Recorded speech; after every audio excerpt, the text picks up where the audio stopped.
Salut Pierre. Salut mon ami. Salut. Salut Nicolas, ça va?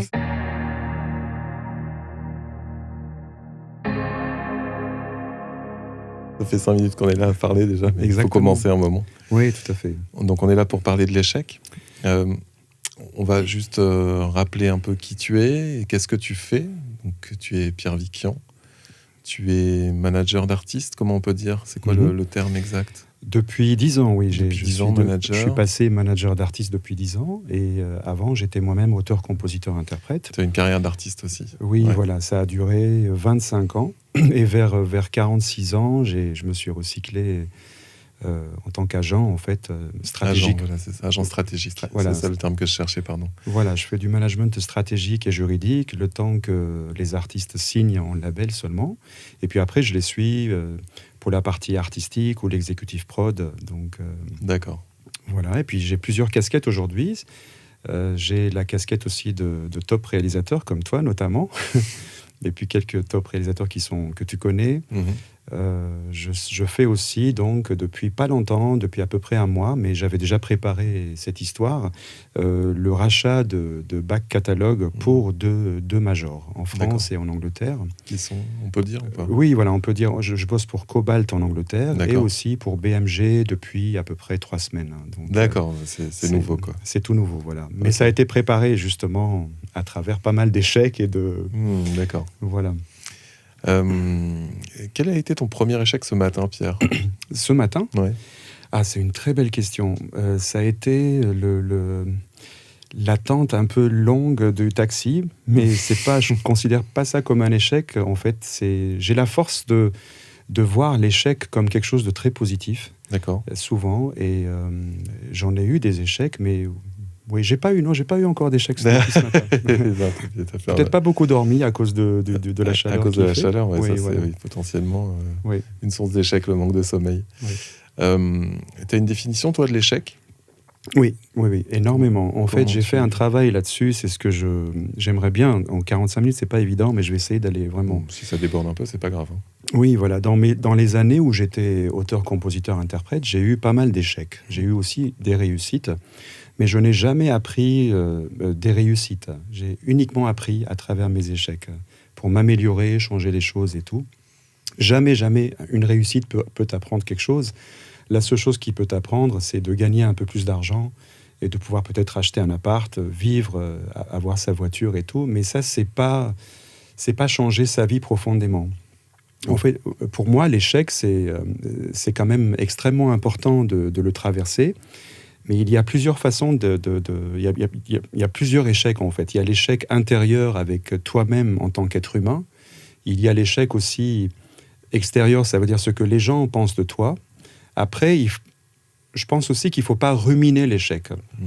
Le secret, c'est que si tu rumines l'échec et tu fais des mélodrames, tu vas le gonfler. En fait, à un moment donné, tu vas en souffrir et c'est pas bon ni pour la santé ni pour soi-même. Donc, je sais pas si je commence en ordre mon explication. Il n'y a pas d'ordre ou de désordre. Hein. C'est une discussion ouverte. Donc, Super.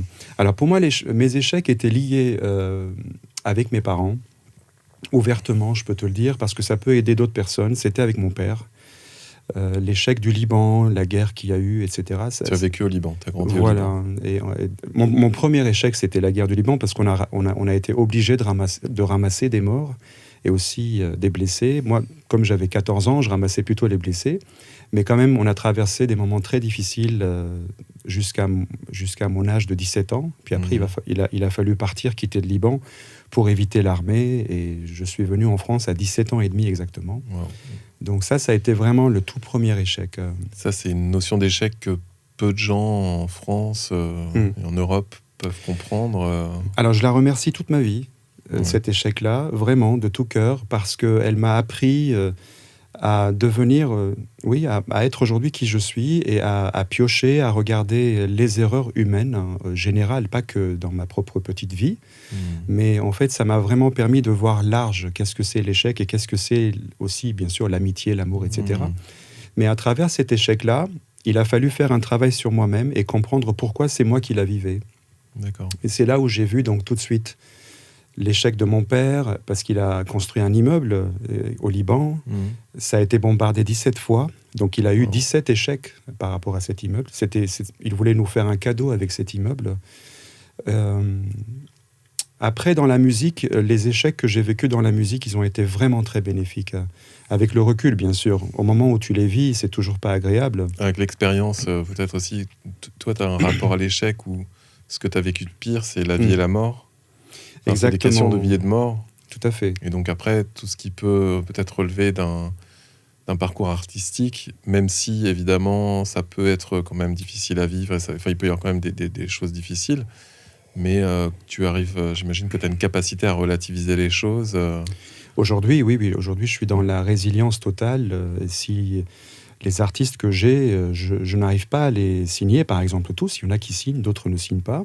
Forcément, pour ceux qui sont en échec, je les aide jusqu'au bout pour qu'ils retrouvent source de cet échec-là, pour améliorer leur travail et pour repartir peut-être voir d'autres labels, etc. Donc, non, chaque échec est important à assimiler et à comprendre. Ça fait partie de la vie, en fait. Oui, bien sûr. Est-ce que toi, tu aurais un pourcentage dans ta vie à toi? Est-ce que tu pourrais définir un pourcentage d'échecs? Alors, je peux le faire qu'aujourd'hui, bizarrement, parce que j'aurais pas pu le faire avant. Je vais t'expliquer pourquoi. Parce qu'à un moment donné, j'ai autodétruit moi-même mes réussites. Ça, c'est pas bon du tout. Il faut pas le faire, en fait. Il faut être fier de ce qu'on fait. À chaque fois que je faisais un disque chez Warner, avec Dick Rivers, après j'ai bossé un petit peu avec Gene Manson, j'ai eu aussi Duran Duran à l'époque d'Alex Satkin, où j'étais assistant. Ça, c'est mes tout débuts.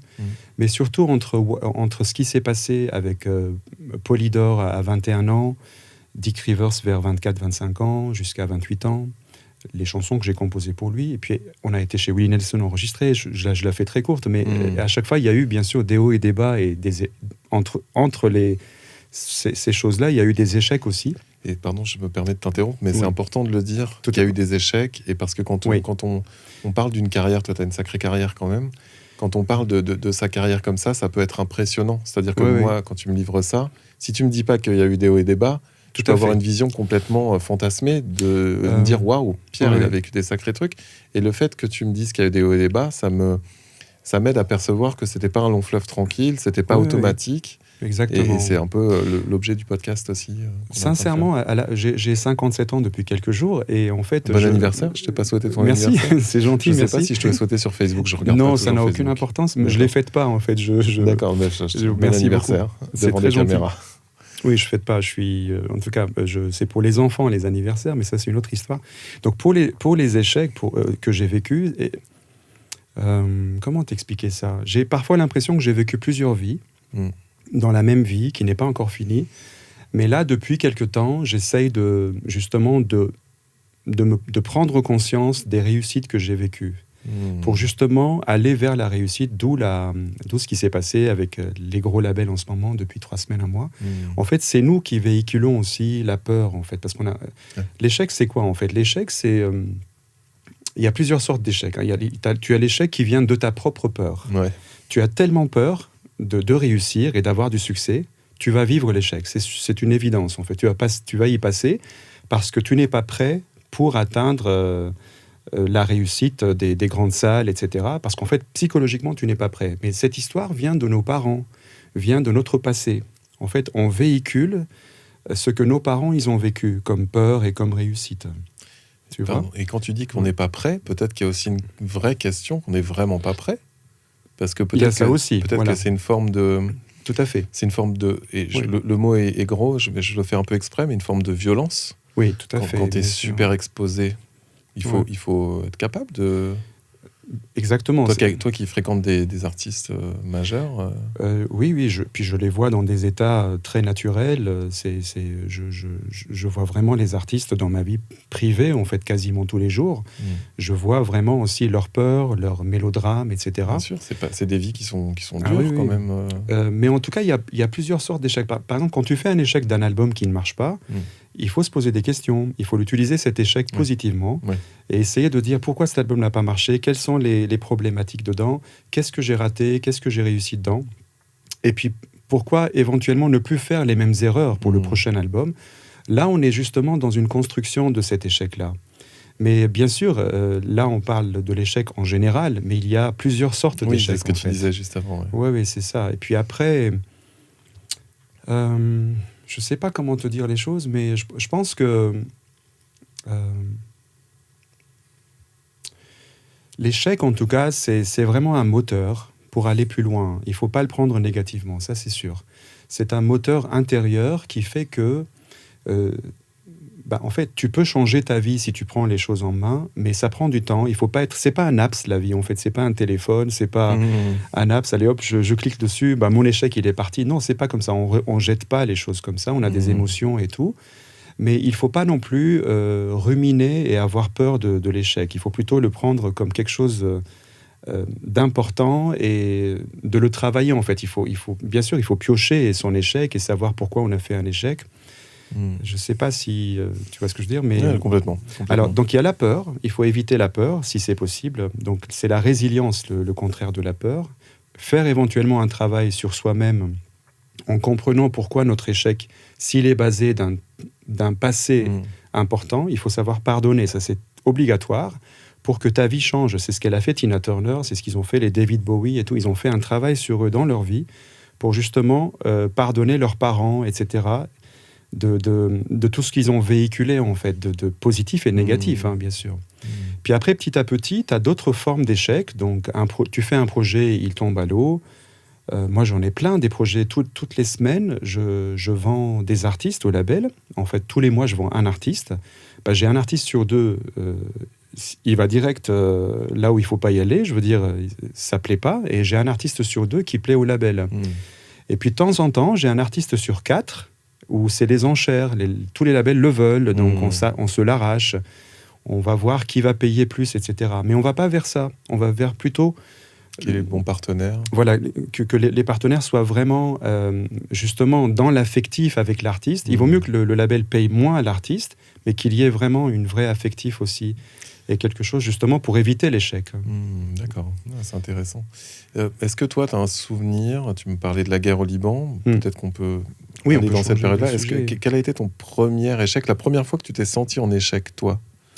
C'est très important. Je venais de signer chez Polydor et moi, j'ai pas eu la chance d'aller à l'école à cause de la guerre, en fait. Donc, du coup, j'ai mâché moi-même toutes les langues que je connaissais. Je parle 6 langues aujourd'hui, grâce à ma famille.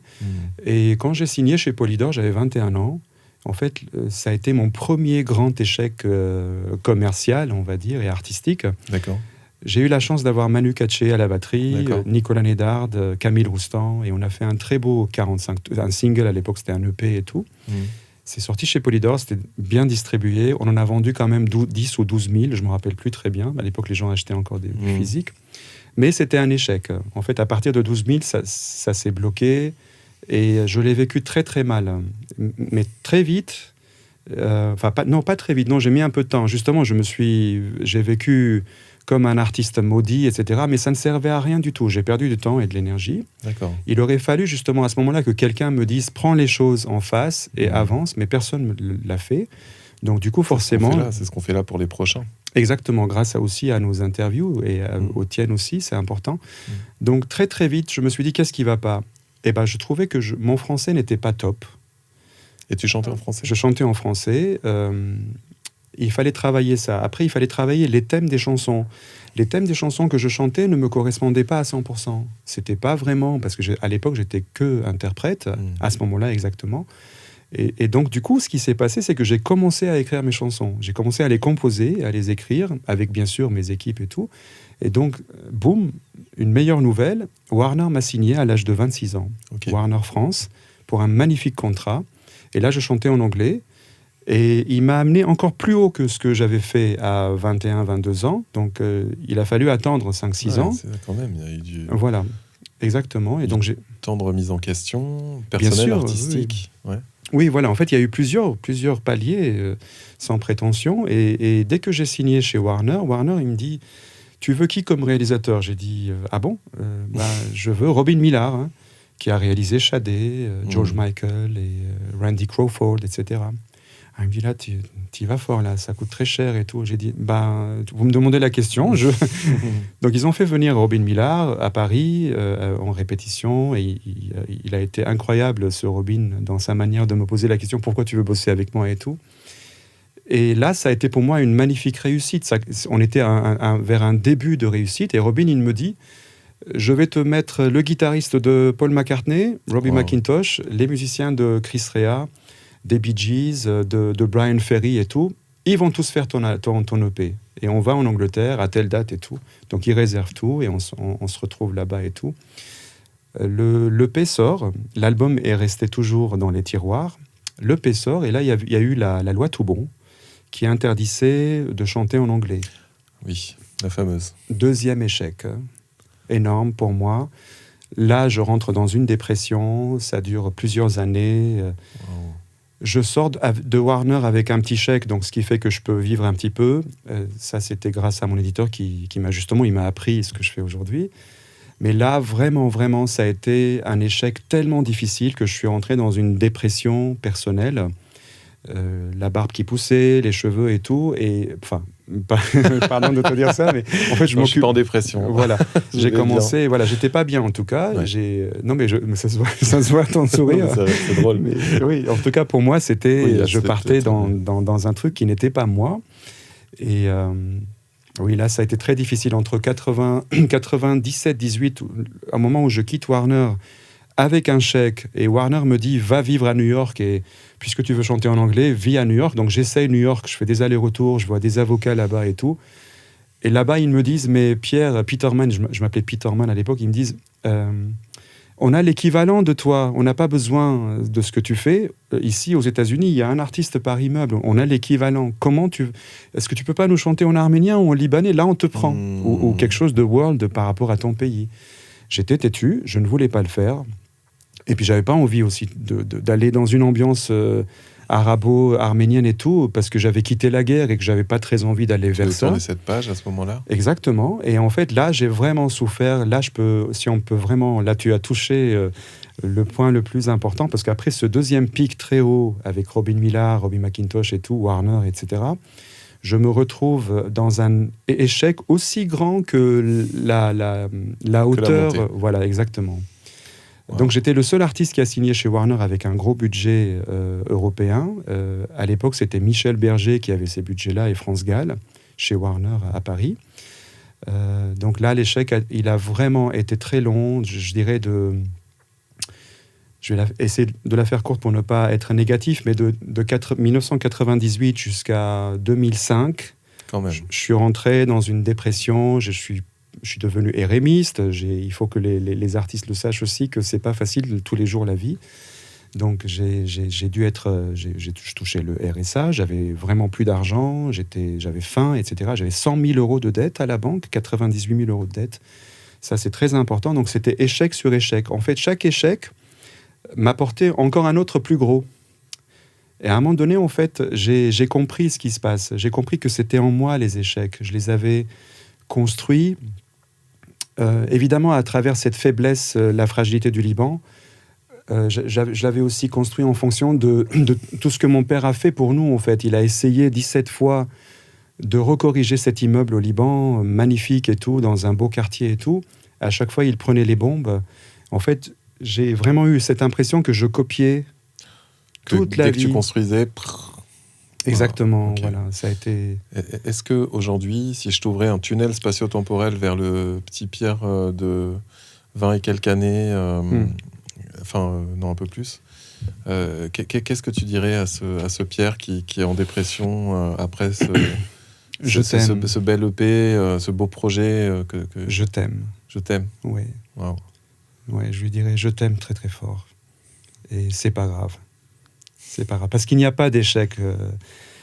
Quand on quitte ce monde, il n'y a pas d'échec. En fait, personne, comme disait Paul Naref, on ira tous au paradis. Je crois beaucoup à ça. Il n'y a pas d'échec, en fait. Ce qui me dérange, c'est les émissions The Voice, Ce sont même parfois tout ce qui est concours, en fait. Voir des chevaux en train de courir, qui va gagner. J'ai jamais été attiré par ça parce que nous ne sommes pas faits comme ça à la base.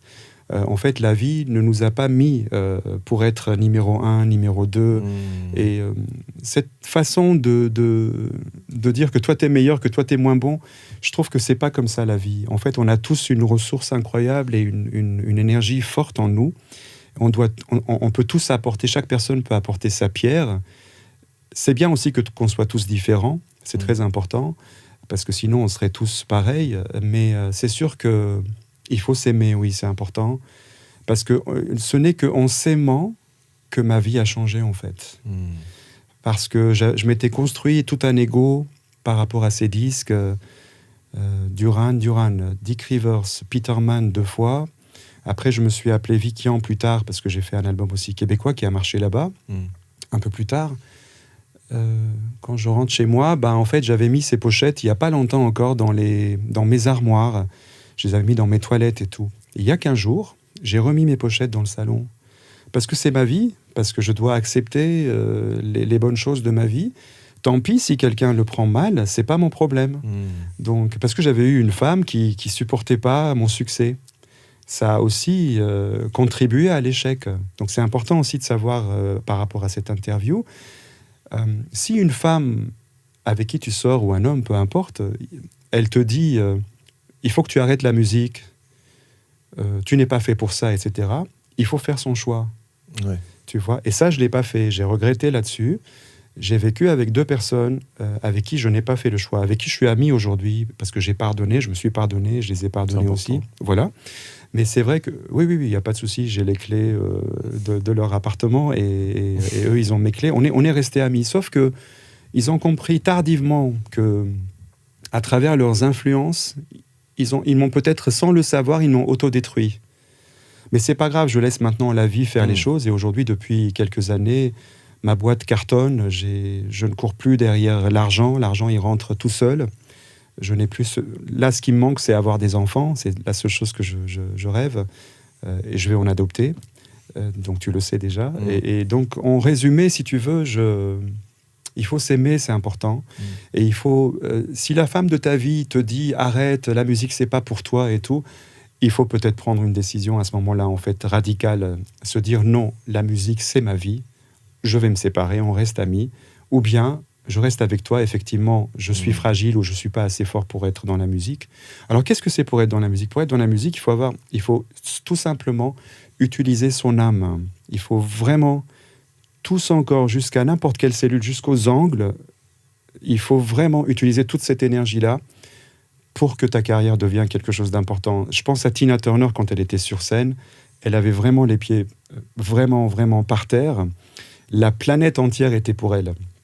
Et pour réussir, je dis toujours aux artistes, quand vous marchez dans la rue, là en sortant du studio, en sortant de n'importe où, vous allez au supermarché et tout, pensez que la planète, elle est à vous. Et si vous pensez que la planète est à vous, vous allez réussir. Mais si vous pensez que vous n'êtes rien, que vous êtes un objet, etc., vous n'allez pas réussir. Et il est dur à trouver ce... Oui. Parce qu'on bascule vite d'un extrême à l'autre, en fait. Tout à fait. D'un état à l'autre, en tout cas. Oui, parce qu'il faut gérer l'ego. Il faut gérer. Et puis soit on se met à avoir beaucoup d'ego, et dans ce cas-là, on peut tenir un peu cette position-là. Mais on bascule vite dans le truc... Enfin, moi, par exemple, personnellement, je vais parler pour moi, j'ai vite tendance à me dire... non, en fait, je suis pas meilleur qu'un autre. Ça rejoint le truc de compétition dont tu parlais tout à l'heure. Et c'est un peu de l'auto-sabotage, mais du coup, je vais me dire, je combats contre mon ego, en fait. Moi, j'ai travaillé avec toi. Ouais. Tu es meilleur que les autres. Merci, mais oui. Tu es meilleur que les autres. Mais moi, je travaille beaucoup sur cette question-là, parce que c'est un truc... c'est presque... C'est du sabotage. Oui, exactement. L'auto-sabotage, tu vois. Parce qu'en fait, justement, ça vient de notre éducation. Il y a aussi, donc, il y a l'ego mal placé. Ça, c'est très dangereux. Ouais. Il faut vraiment... l'autre côté, ça. Voilà, c'est genre, je suis ceci, je suis cela. Ça, c'est pas bon. Ça, c'est pas bon, c'est autodestructeur. Je dirais pas de nom, mais j'en connais des très connus. Ils l'ont aujourd'hui et on les voit à la télé. On les voit plus que les autres, d'ailleurs. Plus ils ont de l'ego, plus ils sont à la télé. Donc, il faut faire attention à ça. Mais il y a aussi des artistes qui ont un ego impeccablement bien placé et ils font des très belles carrières. Tu vois, je pense à Woolsey, je pense à Cabrel. voilà, donc ça, c'est vraiment des artistes qui ont su gérer leur ego. Ouais, c'est important. Exactement. Après, moi, dans ma tête, je voudrais être comme ces artistes-là parce que j'adore Cabrel. Mon artiste favori en France, c'était Jodassin. J'adorais comment il gérait son ego. Après, il a eu d'autres problèmes, d'autres soucis. Mais non, dans ton cas de figure, moi, j'ai jamais trouvé que tu as un ego, jamais, depuis qu'on se connaît. Non, parce que je sais pas avoir un ego. Oui, mais c'est parce que c'est un équilibre. Donc ça veut dire que tu es déjà en équilibre. Contrairement... Bah oui, bien sûr. Oui. Maintenant, si tu me permets, parce que là, c'est moi qui va t'interviewer. Non, mais je plaisante. Mais... Non, vas-y. Oui. En fait, c'est simplement qu'à un moment donné, il faut... Oui, il faut que tu crois en toi, c'est important. Ouais. En fait, parce que c'est énorme ce que tu as fait. Tu as fait, pardon de dire ça, mais tu peux couper après. Tu as fait des enfants. Ouais. Tu as fait un studio. Tu attires de plus en plus les gens importants et les gens qui sont connus. Donc, il faut à un moment donné, tous les matins, se lever, faire un petit bilan avec soi-même. C'est très important. Avant de commencer sa journée, il faut se donner 20 minutes avec soi-même, dans le silence, avec personne au téléphone, même pas ton assistant. Il faut faire vraiment un petit travail sur soi-même, se dire, bon, qu'est-ce que j'ai réussi ce mois-ci, cette semaine ? Qu'est-ce que je peux garder en positif et qu'est-ce que je peux mettre en négatif de côté ? Et concentre-toi sur le positif pour que justement, tout bascule petit à petit vers le positif. Je peux rebondir avec une question ? Oui. Est-ce que toi, il y a un échec, tu m'en as déjà donné quelques-uns, mais comment tu as appris justement à voir les choses de cette façon-là ? Ou quel événement, ou quelle succession d'événements t'a amené à voir les choses comme ça et t'a amené à voir les choses de façon positive ? Il y en a beaucoup, c'est difficile de s'exprimer en 45 minutes. Oui, bien sûr. Bon, bah, tu peux synthétiser. Oui, synthétiser. Je crois que la guerre m'a permis de ne pas avoir de l'ego, ça c'est sûr. La guerre du Liban, le fait de voir des milliers de personnes en train de mourir, de se charcuter devant mes yeux, devant nos yeux, ça m'a permis de relativiser l'humanité générale. C'est ce que voilà, ça a été vraiment déjà la base. Mais ça a donné aussi un aspect, ça m'a aussi fabriqué quelqu'un de trop gentil. Donc j'en souffre aujourd'hui. Je fais un travail là-dessus parce que je suis devenu une personne tellement gentille que j'en souffre personnellement. Parce que je vois bien qu'on n'est pas dans cette société-là et parfois je suis mal vu et par rapport à ma gentillesse ou utilisé et jeté. Donc je dois faire attention, ça c'est sûr. Mais c'est à vie, on ne peut pas changer notre nature. Après, il y a eu le bouddhisme. J'ai commencé à pratiquer 11 ans à peu près le bouddhisme japonais, de 21 à 33 ans, comme dit Elton John dans son album. Et j'étais bouddhiste. Et en fait, j'ai pas laissé tomber le christianisme. Je suis toujours resté chrétien. Mais je me suis intéressé au bouddhisme sérieusement parce que j'avais le temps. J'avais aussi l'argent de Warner. J'avais tout l'argent que j'ai touché. J'ai vécu avec, en fait, pour ne plus travailler, pour vraiment installer ma vie. J'habitais dans le 18e à Montmartre et tout. Et à ce moment-là, en fait, je me suis fabriqué... Il fallait que je sorte de cette guerre et je me fabrique une personne impeccable. Dans ma tête, c'était d'abord ma propre fabrication intérieure pour mieux servir les autres. Excuse-moi. Donc, en fait, ça, c'est important. Et donc, voilà, il y a eu donc la guerre. Après, il y a eu le bouddhisme. Après, il y a eu d'autres formes de connaissances qui sont très importantes, notamment Eckhart Tolle, j'en parle beaucoup. Un peu partout à mes amis, je veux dire, j'offre carrément. Comment ça s'appelle déjà ? Voilà, le pouvoir du moment présent. C'est pour ne pas ruminer tout ce qu'on a raté. En fait, quand on rate des choses, on rumine. Dans le cerveau, en fait, les bouddhistes, ils disent, on a 5000 questions, 5000 propositions par seconde. C'est énorme. En fait, chaque seconde d'une montre, notre cerveau rumine 5000 fois. Donc, en fait, ça n'arrête pas.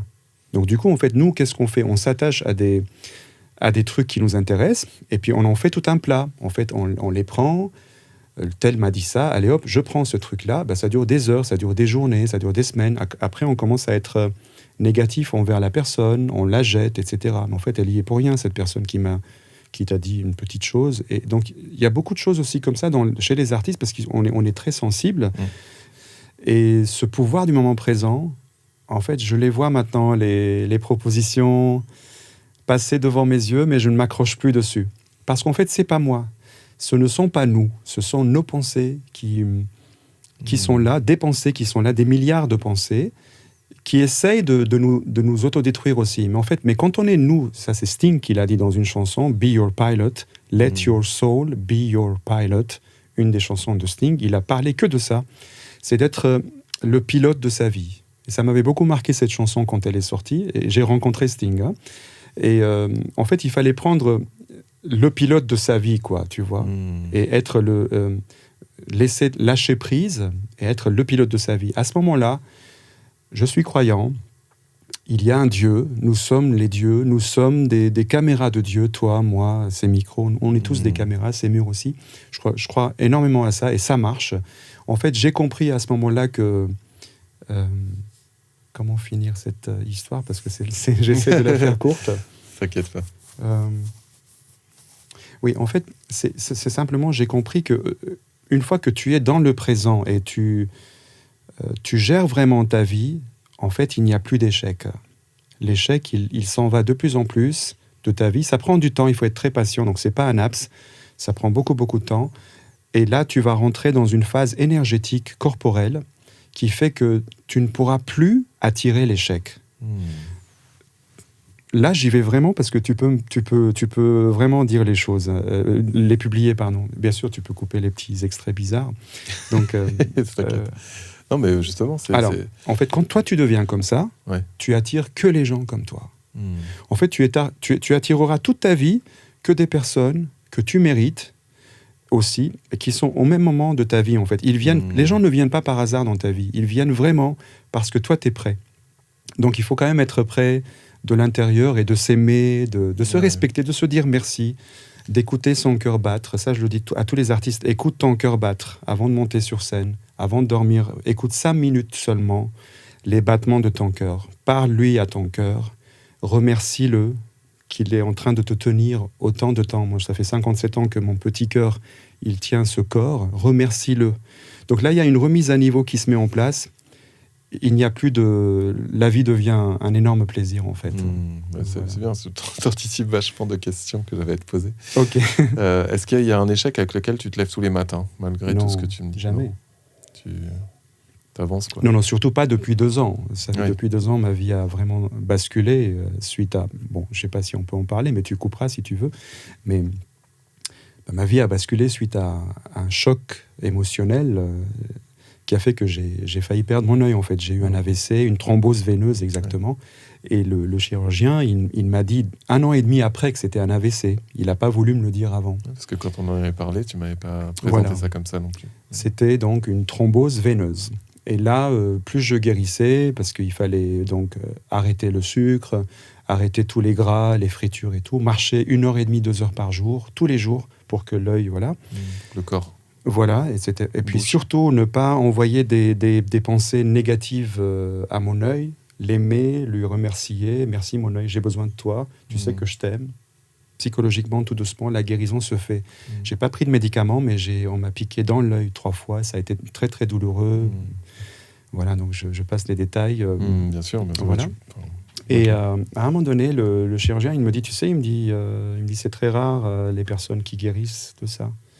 Très, très rare. Est-ce que je peux te présenter au hall d'attente il y a 30 personnes qui attendent et je voudrais te présenter à eux pour qu'ils comprennent pourquoi tu as guéri. C'est un des plus grands professeurs de Paris. C'était du à Rothschild. À Rothschild, exactement, dans le 7e. Et, ma compagne a travaillé là-bas. Voilà, et donc là, il m'offre une boîte de chocolat parce que comme quoi je peux remanger, c'est mon seul truc, le chocolat. Il me présente à 30 personnes devant qui sont quasi aveugles, qui se font piquer l'œil tous les mois, ça dure des années, des années, des années. En fait, il leur a dit, ce monsieur, il marche tous les jours. Est-ce que vous marchez? Non. Ce monsieur, il a arrêté le sucre le soir. Il en prend très très peu l'après-midi, jamais le matin, jamais le soir. Est-ce que vous le faites? La salle a dit non, etc., etc. En fait, à un moment donné, alors moi j'avais un autre souci par rapport à ça, justement lié avec l'échec. C'est très intéressant parce que là, ça a été vraiment révélateur pour moi. C'est que quand j'ai été opéré de l'œil, je crois que ça a été que finalement, la vie est bien faite, c'est que là on vient dans cette conversation-là, c'est que ça a été vraiment l'échec la pire de ma vie. C'est de perdre mon œil en fait. Ah oui. Voilà, là ça a été vraiment très difficile parce que tu as le cerveau qui s'éteint derrière le cerveau droit me concernant. Je voyais de moins en moins, j'avais moins d'énergie de ce côté-là, et l'oreille aussi partait en couille. Je ne sais pas si on peut dire ça dans la vidéo. Tu peux, voilà. oui, voilà. On mettra un bip peut-être, et encore. Il n'y a pas de souci. Donc à un moment donné, si tu veux, mais en fait ça a été un énorme échec. C'était la fin de ma vie. J'ai pris un assistant, je voulais quasi fermer, mais j'ai pas non plus d'argent de côté, donc je pouvais pas non plus fermer, donc j'ai essayé de tenir le coup. Grâce à mon assistant Grégory, et ce qui fait que il y avait quelque chose qui n'allait pas dans ma tête. En fait, je lançais des informations à mon œil, comme si inconsciemment, il ne guérira jamais.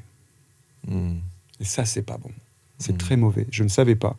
Donc, je vais voir mon chirurgien après la 3e piqûre. Ça a duré 3 mois. Après, il me dit, bon, là, maintenant... Tu n'as plus besoin qu'on te pique, on ne va plus te piquer. Mais comment tu penses, il me dit de l'intérieur. Je lui dis, je pense que je vais vivre avec. Il me dit, non. Il me dit, est-ce que tu peux penser autrement ? Est-ce que tu peux penser autrement ? Voilà, j'ai dit, oui, bien sûr. Je lui dis, comment je dois penser ? Et il me dit, pense que tu as déjà guéri. Pense que tu vas guérir, et tu as déjà guéri. Tu as ton œil comme tout le monde. Fais comme si rien n'était.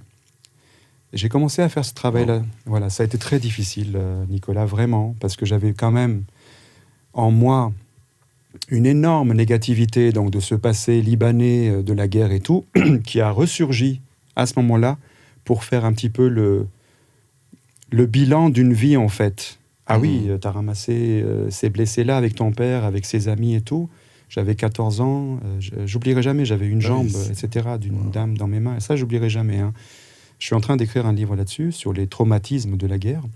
Et à ce moment-là, en fait, je me suis dit, d'accord, mais pourquoi je pense à ça quand j'avais entre 13, 14 ans, ce que j'ai vécu au Liban?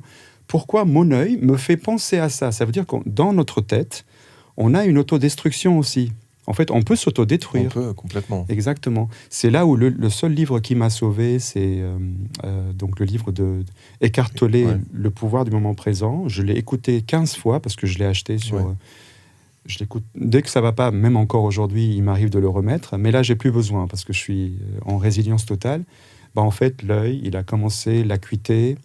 Il a fait 6, 7, 8. Tous les 3 semaines, il montait. Maintenant, je suis à 10, en fait, depuis 2-3 jours. Félicitations. Voilà. La bonne nouvelle, c'est que ma myopie était... de ce côté-là, en gros, j'étais 4,25. Maintenant, je suis 3,20. J'ai gagné en myopie, en fait. Je vois mieux que celui-là. Wow. Je ne voudrais pas que l'autre éclate, parce que c'est pas du tout ça. Non, bien sûr, mais... Voilà, en fait, donc c'est nous. On doit être dans la positivité malgré la difficulté. Mais il y a une souche avant. Il y a une base qui se fait aussi, ça, si je peux en parler, c'est que notre base se fait quand même entre la naissance et l'âge de 8 ans. Pas après. En fait, on prend tout de notre mère, de notre père, tous leurs états d'âme, leurs points positifs et leurs points négatifs, on véhicule avec nous tout ce que nos parents nous ont donné dans nos gènes, positifs et négatifs. Donc j'ai de la chance d'avoir une mère incroyable, je l'appelle la reine de l'Angleterre, parce qu'elle ressemble à la reine de l'Angleterre. C'est une femme très intelligente, ma mère. C'est grâce à elle, je pense qu'aujourd'hui, j'ai cette positivité. Pas grâce à mon père. Mon père était un colérique. D'accord. Il m'avait rejeté parce que je faisais de la musique. Toute ma vie, il m'a rejeté par rapport à ça. Bien sûr, l'échec est lié avec mon père, le rejet du père, ça c'est sûr et certain, mais ça sera plus loin si on va dans cette conversation. Mais tout ça, c'est nettoyé, c'est pardonné, c'est peaufiné. Mais aujourd'hui, quand j'ai un petit truc, j'appelle ma mère quand même tous les 3 jours, elle vit à Montréal, je lui parle tous les 3 jours, et ma mère, elle est impressionnante. C'est une femme vraiment d'une rare intelligence, pardon. Et en fait, c'est mon idole, ma mère. Voilà, c'est grâce à elle, finalement, elle me met dans de la positivité. Elle me dit, tu vas guérir, c'est rien, mon fils. Tu vas guérir parce que Moi aussi, j'ai vécu ça, mais j'ai guéri après. En fait, il faut être patient pour les guérisons. Mais c'est sûr que l'échec, l'échec est important. Sinon, on n'est rien, en fait. Est-ce que dans ta personnalité, tu as un petit peu répondu, mais j'aimerais que tu Ok, je me concentre. Non, t'inquiète. Dans ta personnalité, est-ce qu'il y a un trait de personnalité qui pourrait être responsable de ton prochain échec? C'est super intéressant comme question. Je prends un petit break. Tu peux réfléchir. Attends, repose-moi la question. Quel est le trait de ta personnalité qui pourrait être responsable de ton prochain échec? Même si tu as donné beaucoup d'éléments, mais j'aimerais qu'on synthétise un petit peu autour de cette question-là. Peut-être la peur de mettre certains directeurs de labels sur un piédestal. Et, ça rejoint la gentillesse un petit peu. Voilà, et je dois donc faire un travail là-dessus avant de vendre mes artistes. Parce que je vends des artistes, je suis un vendeur d'artistes. Je ne fais pas autre chose aujourd'hui. Et c'est sûr que parfois, en France surtout, parce qu'on n'a pas ce problématique-là avec les Allemands ni avec les Hollandais, mais en France, on a un problème d'ego et de hiérarchie. Comment on dit en français ? Hiérarchie, voilà. Et ça, si tu veux, parfois, oui, il m'arrive de préparer mon rendez-vous le matin, de me retrouver à 13h dans un label, déjeuner avec le directeur qui se prend la tête parce que nous sommes pareils et il va aux toilettes aussi, on est rien de... À un moment donné, en fait, je le mets en place tout de suite. Et il faut que je fasse tout le temps encore ce travail de ne pas mettre une personne sur un piédestal et ne pas non plus l'écraser parce que ça, c'est très dangereux. La mettre au même niveau. Et il est vrai que chez moi, j'ai encore une légère fragilité là-dessus, que je suis en train de bosser en ce moment. Voilà, pour ne plus justement vivre des échecs. Après, non, je me suis... C'est une super réponse déjà. Oui. Mais je suis tellement solide, Nicolas, sans prétention. Mais non, mais ça fait plaisir de l'entendre. Voilà, grâce au bouddhisme, aussi, bien sûr, la reprise de ma première religion. Donc, je reprie tous les jours. En tout cas, je prie à ma façon. Je ne vais pas aller dans les églises et tout. Mais c'est sûr que ma vie a changé vraiment depuis 2 ans. Donc, je pense pas... En tout cas, je ne pense pas échec. Non, c'est fini, ça. Mais ça, c'est grâce à Eckhart Tolle. Ta meilleure arme contre l'échec, ce serait ça ? Ce serait la spiritualité ? Oui. Laisser faire la vie. Demander, on reçoit, c'est sûr. Quand on demande, on reçoit. Ça, c'est une évidence. Se disputer des fois avec Dieu, c'est important. Se disputer avec Dieu. Oui, tout à fait. C'est disputer. Là, je suis pas content. Qu'est-ce que tu m'as foutu ce matin ? Comment tu vas me régler ça ? Et en fait, si vraiment tu as cette force et que Dieu est en toi, Dieu, je veux dire, l'énergie, tu peux appeler ça autrement. Oui, bien sûr. Tout bouge. En fait, il te répond. En fait, il y a une réponse parce que nous ne sommes pas, pour moi, nous ne sommes pas seuls. Ça, c'est sûr et certain. Nous sommes dirigés par des énergies, par des tas de choses que je ne saurais pas après. Bien sûr, on n'est que des humains. Voilà, mais il m'arrive des fois il m'arrive, oui, de moins en moins quand même, mais il m'est arrivé plusieurs fois, en tout cas, de me chamailler, pour ne pas dire disputer, mais de me chamailler, en fait, avec mon créateur. Wow. Voilà, c'est important. Ça me fait penser à une chanson. Tu connais le groupe Java ? Oui, tout à fait. Java, qui avait une chanson comme ça, qui s'appelle, je crois qu'elle s'appelle Dieu. Et c'est le mec qui se dispute avec Dieu. Dieu descend sur terre, et puis après c'est plutôt rigolo. Il l'emmène au palace faire la fête. Est-ce que toi tu aurais un top 3 de tes échecs ? On va revenir sur un registre un petit peu plus peut-être léger. Enfin, on n'est pas obligé d'aller dans des trucs. Oui, tout à fait. Tu es libre de ta réponse, mais je veux dire, est-ce qu'il y a 3 échecs que tu peux nous raconter qui sont peut-être amusants, peut-être, ou alors marquants ? Oui, ça a été quand même ma propre carrière en tant que chanteur, parce que grâce à Robin Millar, j'ai été nominé parmi les plus grands vocalistes en Angleterre, dans le Who is Who, le livre, en 1996. D'accord. Ce qui a fait que...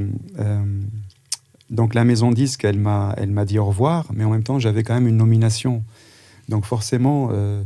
les 3 échecs que j'ai eus, c'est sûr, c'était la sortie de Polydor, premier échec à 22 ans. Deuxième échec, ça a été Warner, la sortie de Warner parce que je chantais en anglais et qu'il fallait chanter en français. Ça a été vraiment des gros échecs. Le troisième échec qui pourrait être intéressant, c'est en fait, c'est faire un album en racontant... bon, c'est moins intéressant comme échec, mais... Pas forcément. Voilà, en fait, j'ai fait un album en racontant ma vie, en prenant les choses du Liban et tout. Et du coup, j'ai attiré un public qui était cynique, Ah bon? pessimiste. Oui, oui, tout à fait. Donc, je faisais des spectacles en racontant le Liban, la guerre, tout ce que En j'ai français vécu. ou en anglais? En français cette fois. L'album est sorti au Canada. Il a été meilleure découverte en 2011. On en a vendu pas mal. Ça a marché. J'ai encore mon nom dans les bacs sans prétention, Vikian. Si tu vas dans les V, je suis entre Rock Voisine et Woolsey. C'est rigolo. Mais en dehors de ça, cet album a véhiculé un public qui n'était pas heureux. Waouh, ça c'est intéressant. Voilà. Tu peux nous en parler un petit peu? Oui, tout à fait. En fait, c'est là où je me suis dit, qu'est-ce que c'est mon rôle en fait? Est-ce que c'est de gagner ma vie à travers ma négativité? Qu'est-ce que je suis en train de faire à la planète en bien, en fait? Ah, c'est intéressant. C'est là où j'ai arrêté de chanter. Je me suis dit, je vais arrêter tout de suite parce que développer mon ego à travers un album avec des chansons tristes qui parlent de la guerre, du Liban, de la génération d'aujourd'hui, etc. Donc en attaquant finalement et en utilisant l'argent que je gagnais de ces disques. J'en ai pas vendu beaucoup, mais tu sais, on vend pas beaucoup de disques aujourd'hui. J'en ai vendu 4-5 000 à peu près en physique. Mais même ça, je me suis dit, d'accord, là je suis en train de manger avec l'argent de ma propre négativité. Donc c'était déjà en fait un chemin vers enfin, c'était en train de partir en désaccord avec ta spiritualité profonde. Voilà, personne n'a compris pourquoi j'ai arrêté. Personne. Voilà. C'est génial que tu puisses le dire. Oui, ça a été. Si le micro, il va pas tomber vers le. Ah, il est en train de tomber. Oui, je pense. Oui. Non, c'est bon. Ça va. C'est bon. Oui, en fait, tout le monde autour disait continue, fais ceci, il faut que tu y ailles. T'as vu le public que t'as? La dernière fois, on avait rempli 5000 publics dans un festival arabo-libanais à Montréal, et ils sont tous venus voir Vikian, donc ils étaient quand même 5000 à l'heure où je passais. C'était magnifique cette soirée-là. Et puis derrière moi, j'avais les musiciens de Céline, de Céline Dion, pardon, de Bryan Adams, etc. On a eu du beau monde qui jouait derrière parce qu'il fallait prendre les musiciens du pays. Et là, je joue mes morceaux et je vois que les morceaux gays partent vraiment, parce que j'avais fait quelques reprises libanaises et tout. Mais après, quand je chantais mes propres chansons, en fait, je voyais la tristesse des gens. Je voyais devant moi que je véhiculais une tristesse. Ah, et tu t'es dit, je veux pas être un vendeur de tristesse. Exactement. Juste en sortant des coulisses, sans aucune prétention, mes frères étaient là, c'est eux qui me produisaient. J'ai dit à mes 2 frères, écoutez, je ne suis pas heureux. En fait, je monte sur scène, je parle du Liban, je parle de la guerre, je parle de ma vie, mais en fait, ça ne me rend pas heureux. Wow, tu vois, voilà, j'essaie de convaincre les gens de mon ego. Je dis aux gens ouvertement, achetez mon ego, en fait. Donc ça va pas. Tu as senti une culpabilité sur le fait culpabilité, non, mais un mal-être personnel qui commençait à se créer en moi et qui me faisait pas du bien sur le temps qui passait. Donc j'étais de plus en plus dépressif, et puis je gérais les petites lettres. À l'époque, c'était un peu MySpace, Facebook, etc. Donc, je répondais à tout le monde, et je répondais aux états d'âme des gens qui, eux, souffraient plus que moi ou autrement. Ils avaient leur propre souffrance. Et là, je me suis dit, c'est pas bien ce que je suis en train de faire. Moi, ce que je veux, c'est que les gens soient heureux. Donc, j'arrête. Si je reviens avec un album, je ferai un album de joie et un album qui est vraiment positif pour la planète. Wow, c'est fort comme choix. Parce que là, c'est un peu... Tu as eu ce que tu voulais quelque part, c'est-à-dire que ton album commençait à marcher. Tout à fait. Et tu as remis en question les fondements de ce succès. Absolument, absolument, Nicolas. Ça m'a vraiment... C'est intéressant. Bien sûr, c'était difficile après c'est un échec quand bien même. Sûr, bien sûr. Non, mais oui, voilà, c'est ça. Mais par contre, c'est sûr qu'aujourd'hui, j'ai très envie de rechanter, mais j'ai envie de chanter de la joie, des choses qui me ressemblent vraiment, qui me ressemblaient aussi, mais qui seront plus dans un aspect de bonheur, en fait, de bien-être, et de donner uniquement la positivité. La chose que je voulais te dire, c'est que je ne managerai jamais en tant qu'apporteur d'affaires, des artistes qui chantent du négatif. D'accord. Jamais de la vie. Je leur dis, il y a d'autres crèmeries, allez voir en face ou ailleurs, mais c'est pas chez moi. En fait, c'est pour ça aussi que depuis à peu près 4 ans, je ne prends pas les artistes qui sont des artistes, mais qui sont dans la plainte, la colère de la société, la colère de leur propre vie, l'amour qui va pas, etc. En fait, ce type d'artistes, en fait, je les évite. D'accord. Après, si vraiment ils sont très bons, évidemment, je les délègue à d'autres personnes qui sont dans ça.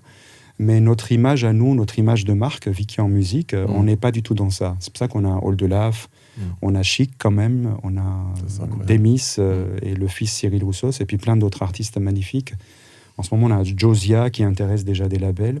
Donc, ce qui fait que j'ai des artistes vraiment qui sont dans le bonheur et dans la joie de vivre. Est-ce que... c'est ce que la planète a besoin. Bah oui, je pense aussi. Pour conclure cette interview, tout à l'heure, est-ce que tu aurais envie de dire un mot sur... je voulais te poser la question, mais après la discussion a dévié. Tu nous parlais de ton père, de ton rapport à ton père. Tu peux...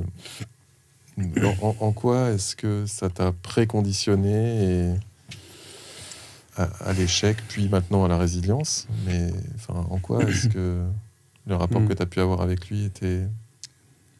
Très difficile. Mon père était... Il avait...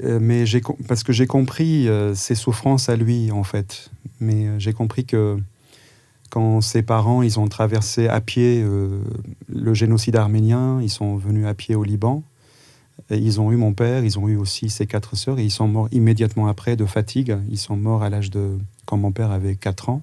Wow. Et en fait, ils étaient tous les 4 orphelins. Et c'est mon père qui vendait des œufs pour tenir le coup vers l'âge de 6-7 ans, pour vraiment essayer de donner à manger à ses sœurs. Quand j'ai su cette base, d'où il vient lui, j'ai compris aussi qui j'étais moi et vers où je dois aller, en fait. C'était très important. Mais c'est sûr que pendant les années où j'étais bisexuel, il m'a rejeté. Je ne le suis plus maintenant, mais... après, quand j'ai commencé la musique à 16-17 ans au Liban, j'avais gagné un concours, un peu comme The Voice ici et tout. Donc j'étais le premier du Liban, etc. Bref, tout ça, quand j'avais un succès, il aimait bien, mais quand je ramais, il n'aimait pas. Il avait l'impression que, en fait, le succès dans la musique, c'est tous les jours. Je lui disais, papa, mais non, là, c'est un succès, mais là, il va falloir que je travaille, il va falloir que j'écris. Ça va prendre 1 an, 2 ans. Donc, accepte aussi, s'il te plaît, ce temps qui passe. Vous avez un rapport à l'existence très dur et très... Voilà. Vous avez tellement souffert, certainement, que... Exactement. Et après, dès qu'il y avait un disque qui sortait, ça veut dire une signature, Polydor, Warner, EMI au Liban. Après, il y a eu d'autres signatures aussi avec d'autres artistes et tout. À chaque fois, il était content, mais il ne m'encourageait pas. Il avait beaucoup de colère, en fait. Il disait, c'est pas un métier, chanter, c'est pas un métier. Il faut que tu aies des enfants, il faut ceci, cela. Donc, en fait, j'ai baigné avec un père très ancien, à l'ancienne. Moi-même, j'ai fait un travail sur moi pour me débarrasser de cette ancienneté, mais très vite, parce qu'on est des Arméniens très... sans prétention, je dis ça, on est des Arméniens très branchés. Je pense à l'artiste Cher, là, qui est arménienne. On est plus dans les familles comme Cher, Aznavour, plutôt que les Arméniens d'Arménie, qui sont très, très fermés d'esprit. Ça, c'est ma chance aussi, en fait. Ça m'a sauvé de l'affaire. Tout ça pour te dire que le chemin d'une vie est très, très puissante et chacun a une vie à lui, unique, mais il faut que chacun vit sa vie, en fait. Il ne faut pas que chacun essaye de copier la vie de l'autre. C'est ça qui est difficile en France parce qu'on ne donne pas... On est dans un pays où on n'aime pas les gens qui réussissent, on n'aime pas les gens qui ratent. Alors, je ne sais pas qui on aime. C'est vrai, ça. Et en tant que Libanais, c'est la première fois que je l'entends comme ça. J'ai déjà entendu on n'aime pas les gens qui réussissent, j'ai déjà entendu on n'aime pas les gens qui ratent. Mais c'est vrai que les deux en même temps, et c'est vrai. C'est le seul truc que je ressens en France. Alors qu'on est dans le plus beau pays du monde, je suis très fier d'être à Paris depuis 39 ans. J'ai beaucoup bougé, mais je suis toujours resté à Paris. Et c'est le seul pays au monde où, peut-être parce qu'on est un vieux pays, on a du mal en fait à accepter que nos enfants réussissent, alors qu'il faut pousser nos enfants à réussir, il faut les aider. Si on a de l'argent, il faut partager tout de suite son argent, il ne faut pas attendre sa mort. Je dis ça aussi à certaines personnes que je connais dans ma vie. Il faut en fait partager tout de suite parce que le temps est court et il passe et demain on n'est plus là. Pour l'instant on est là, mais on peut être là très longtemps. On peut être là aussi d'une autre manière très longtemps, mais oui, donc cette histoire de père a été très très importante. Et hier j'ai vu un film avec Lambert Wilson chez moi sur un DVD. Ça parlait de ça aussi. D'accord. Ça parlait exactement de ça et c'était hier soir comme par hasard. Il n'y a pas de hasard en fait, c'est simplement que il faut pardonner à sa famille, c'est sûr. Bien sûr, c'est pas. C'est un chemin, quoi. C'est un chemin à faire. Ouais. Mais d'après Natacha Calestrémé, l'auteur que je lis en ce moment et qui m'a aussi sauvé de tout, elle m'a dit ce qui vient de t'arriver, c'est très rare, mais elle m'a dit c'est énorme parce que là tu vas basculer dans une complètement autre vie en fait. Donc si je gagne assez à travers mes affaires avec les labels, je ferai un petit album. Et pourquoi pas, peut-être que je viendrai chez toi. Avec plaisir. Enregistrer. Avec grand plaisir. Un album de joie. Un album de joie, parce voilà. que visiblement, c'est... Merci Pierre. De rien, merci Nicolas. Merci beaucoup. Franchement, merci pour tout ce que tu nous as livré. C'est la vie, il faut livrer, il faut donner, il faut utiliser sa vie. Il faut pas... C'est Jacques Attali qui me l'avait dit. Face à face, dans une soirée, dans les années 90, dans les années où justement j'étais chez Warner, il m'avait dit un petit conseil, comme ça on s'est vu 3 minutes, il m'avait dit il faut sortir les choses. Parce que quand on garde tout, en fait, on a des cancers, des maladies, on a plein de choses qui nous arrivent, alors que si on sort les choses, en fait, on guérit. Et c'est important aussi que chaque personne utilise son expérience pour améliorer ce monde. Je pense comme ça. Voilà. Merci. Je pense que tu vas inspirer beaucoup de monde avec cette interview. J'espère, avec la chaleur qu'il y a. Il fait moins chaud. Il fait pas chaud, mais il y a de la chaleur. Ok. Merci. On retourne là-bas. On retourne là-bas. Merci. Merci beaucoup.